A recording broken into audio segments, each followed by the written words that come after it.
Get out of my house and don't ever come back. You mean nothing now? The words didn't just echo, they struck. I was still holding the black dress I wore to my father's funeral when my sister slammed the door in my face. No hesitation, no pause, just erased. Hi, my name is Althea Rowe, and 3 days ago I buried my father, and somehow I lost my home the same week. The driveway still smelled like fresh rain as I stood there, suitcase in hand, staring at the house I grew up in. The porch light flickered, the same one Dad always forgot to fix. Now it belonged to her. My older sister, the one who didn't even cry at the funeral. Dad left everything to me. She had said earlier, arms folded like a verdict had already been signed. The house, the business, the $44 million, all of it. I remember blinking, waiting for her to smile, to say it was a joke. She didn't. Instead, she stepped aside and pointed to the door like I was a stranger. So I walked because I had nothing left to fight with. But as I reached the gate, something didn't sit right. Not the silence, not her. Behavior, something deeper was off. I didn't go far. There's a kind of numbness that settles in when your entire life gets rewritten in a single afternoon. I ended up at a small motel off Route 9, peeling paint, flickering neon. Dad, because none of this felt like him. My father, Edward Rowe, was many things, strict, calculated, even intimidating in business, but never unfair, especially not to me. I helped him expand Rowe Logistics from a regional operation into something that investors actually respected.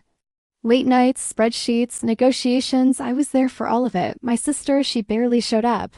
She liked the lifestyle, the parties, the credit cards, the last-minute emergencies that always somehow needed money. So how did she walk away with everything? I sat on the edge of the motel bed, staring at the folder I grabbed before leaving the house. I didn't even remember taking it.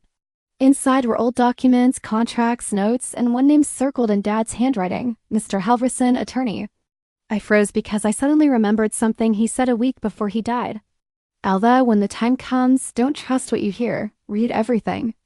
I didn't sleep that night. Every time I closed my eyes, I saw her face at the door. Cold, certain, like she'd already erased me from the story. By morning, I was in a taxi heading downtown. The office building stood exactly the same. Glass, steel, and quiet power.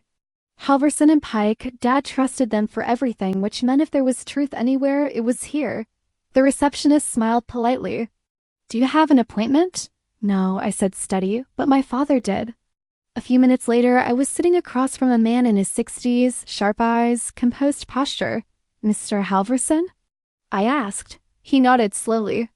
You must be. Althea, not Miss Rowe, not confused. He knew me, and that alone made my chest tighten. I believe there's been a mistake, I said carefully. My sister claimed she inherited everything. He leaned back and laughed, not cry, but like someone who had just heard something absurd. I was wondering when you'd show up, he said. My stomach dropped.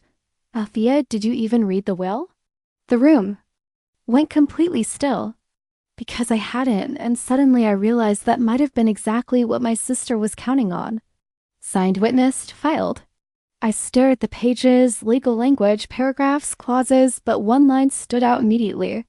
Bold, undeniable, primary beneficiary. Alda Rowe, my name, not hers. My breath caught. That's not possible, I whispered. Mr. Halverson adjusted his glasses. It's not only possible, it's intentional. Your father was very clear. My pulse started racing. Then why does my sister think she inherited everything? I asked. He gave me a look, one that carried both understanding and quiet warning. Because, he said slowly, she was supposed to. I froze. What? There's a conditional clause, he continued tapping the page. Your sister was granted temporary control of the estate under one condition. I leaned forward, heart pounding. What condition? He met my eyes that she would prove herself trustworthy by taking care of you. The silence that followed was suffocating because in that moment everything snapped into place. The cruelty, the speed, the eviction. This wasn't just betrayal. She had failed a test. I didn't react immediately. I just sat there staring at the page, letting it settle. My sister didn't just betray me. She disqualified herself. Mr. Halverson folded his hands. Your father anticipated conflict. That's why he structured it this way. Control was never ownership. A slow breath left my chest. For the first time since the funeral, I wasn't confused anymore. I was clear. What happens now? I asked. He didn't hesitate. Now we verify the condition has been violated. Once confirmed, the entire estate transfers to you fully and permanently. I nodded. Then I asked the only thing that mattered. What do you need from me? Proof, he said simply, and suddenly I had plenty. The voice recording from the driveway, her telling me I meant nothing. The security camera footage. From the house exterior, the text she sent afterward. Don't come back. This is my house now. Each one felt like a blade when I first read them. Now they were evidence. I stood up slowly, gathering the documents because something inside me had shifted. The pain was still there, but underneath it, something sharper had formed. Not anger, not revenge, precision, and this time I wasn't walking away. 3 days later, I stood right back where she threw me out, only this time I wasn't alone. A black car pulled up behind me. Mr. Halverson stepped out first, followed by 2 men. In suits and a uniformed officer. The porch light flickered again. Funny how some things don't change. Ready? He asked quietly. I nodded. He knocked footsteps fast, confident. The door swung open and there she was. Same expression, same arrogance until she saw who I brought with me. What is this? She snapped, eyes darting between us. Mr. Worth stepped forward, calm as ever. Good afternoon. We're here regarding the estate of Edward Rowe. Her posture stiffened. I already told her it's mine. Yes, he said evenly, temporarily. Silence. Then he handed her the document. You failed the condition. Her hands trembled as she read.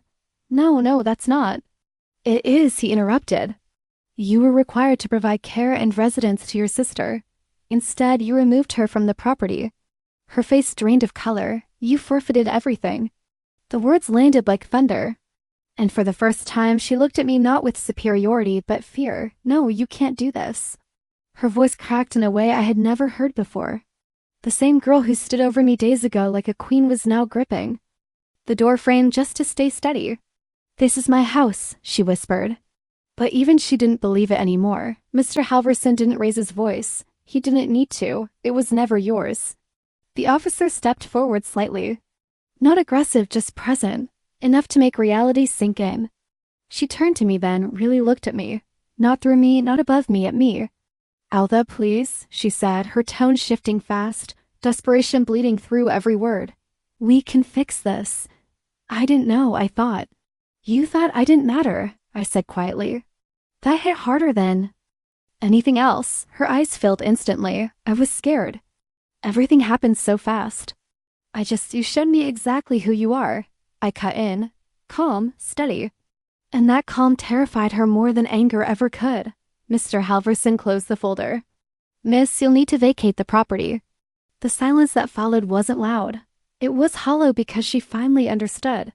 She had destroyed herself. She didn't leave right away. People like her never do. They stall. They cry. They reach for anything that might rewind the moment. Althea, please, she whispered, sitting on the edge of the couch like the house was already slipping out from under her. I'll fix everything. You can stay. We'll split it, just don't do this. I stood there looking at her.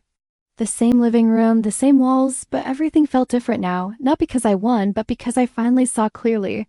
You already made your choice, I said. Her lips trembled. I was grieving. So was I replied softly. That ended it. Mr. Halverson gave a small nod, and within the hour, arrangements were made. Legal, clean, final. By sunset, the house was mine completely. But here's the part she never understood. The will didn't just test her. It revealed her. Dad didn't leave me $44 million because I needed money. He left it because he knew something I didn't want to accept, that loyalty can't be inherited. It's proven. And when the door finally closed behind her, I didn't feel revenge. I felt free.